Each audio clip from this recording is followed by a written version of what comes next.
Kasado na ngayong gabi ang semifinal game ng Gilas Pilipinas sa FIBA Olympic Qualifying Tournament laban sa world number 12 na Brazil. Yan ang ulat ni Darrell Oclares. Dalawang panalo na lamang ang kailangan ng Gilas Pilipinas sa FIBA Olympic Qualifying Tournament para muling makabalik sa Olimpiada. Matapos makipagsabayan sa Latvia at Georgia, panibagong hamon ang pagdadaanan ng Gilas ngayong gabi sa pagharap naman nila sa world number 12 na Brazil. Kung babalikan ng kasaysayan ng international basketball, 4 na beses pa lamang nakalaban ng Pilipinas ang Brazil. Sa 4 na pagkakataon na iyon, hindi pa nagawang magwagi ng ating men's basketball team. Kaya binigyang diin ni Gilas Pilipinas head coach Tim Cone na kailangang mapanatili ng pambansang koponan ang focus sa kanilang laro.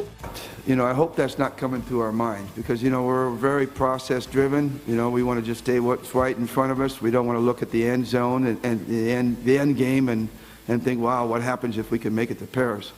Obviously the country would go bonkers. They would go absolutely crazy. But, that's a long ways away, and we got this step done, and now we got another step to take. And I think that's where the focus is, and that's hopefully where the focus is of our guys.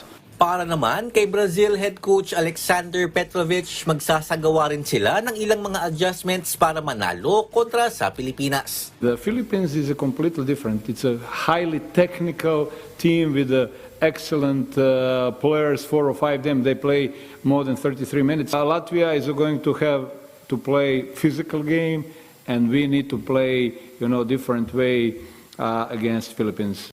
Magsisimula ang sagupaan ng Gilas Pilipinas at Brazil mamayang alas 8:30 ng gabi. Darrell Oclares para sa Pambansang TV sa Bagong Pilipinas.